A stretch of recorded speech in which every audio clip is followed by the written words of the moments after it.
हम जब भी अपने लिए कोई करियर चुनते हैं तो सबसे पहली बात जो हम जानना चाहते हैं वो है कि उस करियर में इनकम कितनी होगी, जॉब लग जाने के बाद क्या सैलरी मिलेगी।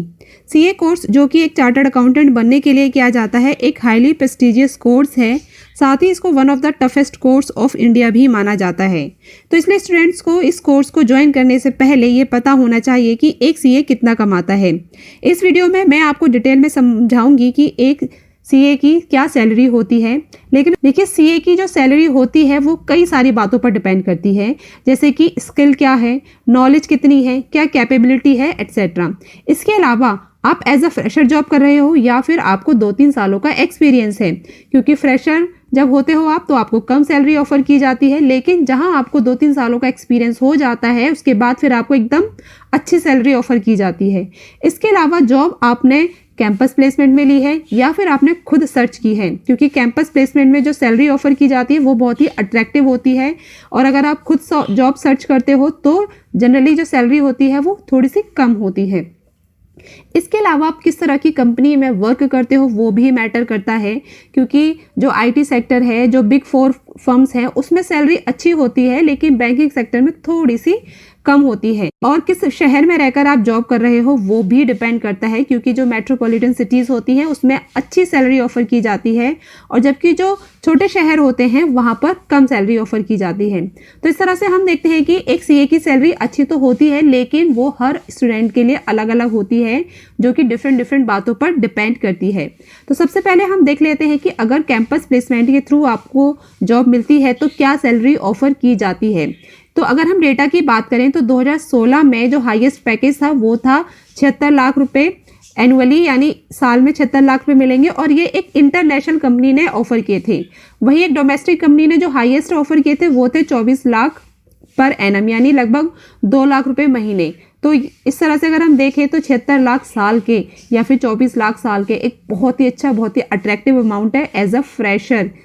लेकिन सभी स्टूडेंट्स को तो हाईएस्ट सैलरी ऑफर नहीं की जाती, तो बाकी के जो स्टूडेंट्स हैं उनको कितनी ऑफर की गई थी, तो उनका ऑन एन एवरेज जो निकला वो है 8.29 लाख। इसका मतलब है कि लगभग 6 से लेकर 10 लाख एनुअली तक सैलरी ऑफर की गई थी हर एक स्टूडेंट को। 2017 की अगर डेटा की बात करें तो 2017 का जो डेटा है वो ऑलमोस्ट 2016 के जैसा ही था, सिर्फ और सिर्फ हाईएस्ट सैलरी पैकेज को छोड़कर, जो कि 43 लाख पर एनम था, यानी वो 2016 के मुकाबले थोड़ा सा कम था, लेकिन फिर भी 43 लाख रुपए साल के अपने आप में ही एक अच्छा अमाउंट है। और हाईएस्ट सैलरी जो डोमेस्टिक कंपनी ने ऑफर की थी वो थी 21 लाख रुपए, जो कि 2016 के ही बराबर है, जो कि 24 लाख थी। तो 24 लाख और 21 लाख में कुछ ज़्यादा फर्क नहीं होता। तो यहाँ पर हम देखते हैं कि जो हाईएस्ट पैकेज है डोमेस्टिक कंपनी का वो लगभग सेम ही रहता है कैंपस प्लेसमेंट में, और एवरेज सैलरी भी सेम ही थी। 2016 में 8.29 थी तो 2017 में 8.48 हो गई। इसका मतलब यही है कि 6 लाख से 10 लाख के बीच में ऑफर किए गए थे। अगर हम रिसेंटली 2018 की बात करें तो जो हाईएस्ट सैलरी ऑफर की गई थी वो 22 लाख पर एनम, और जो एवरेज सैलरी पैकेज था वो था 8.48 लाख पर एनम, और ये जो एवरेज पैकेज है वो 2016-2017 के बराबर ही है। तो कैंपस प्लेसमेंट में अगर हम देखें तो अगर हाईएस्ट पैकेज को छोड़ दिया जाए तो जो एवरेज पैकेज आपको मिलता है वो 6 से 10 लाख के बीच में मिलता है, जो कि एक अच्छा अमाउंट है, यानी 50,000 से 2-2.5 लाख रुपए महीने तक मिलते हैं आपको। तो कोशिश यही कीजिए कि एक अटेम्प्ट में अपना सीए क्लियर कीजिए और अच्छी रैंक लेके आइए, जिससे कि आपको कैंपस प्लेसमेंट में जॉब मिल जाए, आपको जॉब सर्च भी नहीं करनी पड़ेगी और स्टार्टिंग में ही आपको एक अच्छा सैलरी पैकेज मिल जाएगा।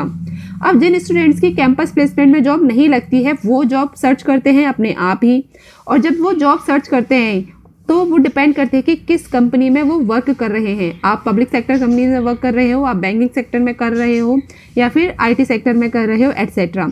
तो हर एक अकाउंटिंग जो स्टूडेंट है, हर एक चार्टर्ड स्टूडेंट का ड्रीम होता है कि वो बिग 4 कंपनी में वर्क करे। बिग 4 कंपनी में 4 कंपनीज आती है, तो इन सब कंपनीज में अगर वो जॉब करते हैं तो जो सैलरी ऑफर की जाती है वो बहुत ही अट्रैक्टिव होती है, यानी स्टार्टिंग से ही आपको 50,000 से 70,000 रुपये मंथली ऑफर किए जाते हैं एज ए फ्रेशर, और जहां आपको 2-3 साल का एक्सपीरियंस हो जाता है वहां आपकी सैलरी 2 लाख से 2.5 लाख मंथली तक पहुंच जाती है। अगर आप जॉब करते हो पब्लिक सेक्टर यूनिट्स में, यानी गवर्नमेंट ओन कंपनीज में, तो वो जो आपकी सैलरी होगी वहाँ इनिशियली होगी 6 लाख से 7 लाख पर एनम, और जो आईटी कंपनीज है यानी आईटी सेक्टर में अगर आप जॉब करते हो तो वहां जो आपकी सैलरी मिलेगी वो होगी 7 लाख से 10 लाख पर एनम। अब है salary in banking sector. Banking sector में अगर आप जॉब करते हो तो जो आपको जो सैलरी मिलेगी वो थोड़ी सी कम होगी, यानी जो कि 40,000 से 80,000 रुपए के बीच पर मंथली होगी। अगर मल्टीनेशनल कंपनीज हैं तो वहां पर सैलरी अट्रैक्टिव होती है। इनिशियली 4 लाख से 6.5 लाख मंथली भी हो सकती है। यानी अभी हमने देखा था 2016 में 76 लाख पैकेज था, 2017 में 43 लाख का पैकेज था। तो एमएनसी जो सैलरी ऑफर करती है वो स्टार्टिंग में ही उसकी बहुत ज़्यादा होती है, यानी 4 लाख से 6.5 लाख में मंथली। ऑब्वियसली कितना बिग अमाउंट है। तो कोशिश यही कीजिए कि आपकी जो जॉब है वो एमएनसी में लग जाए, ताकि जिससे कि आपको बहुत अच्छी सैलरी ऑफर की जा सके। लेकिन बहुत सारे स्टूडेंट्स ऐसे होते हैं जो जॉब नहीं करना चाहते हैं, वो 2-3 सालों का एक्सपीरियंस लेते हैं, फिर उसके बाद अपनी खुद की कंसल्टेंसी फर्म खोलते हैं।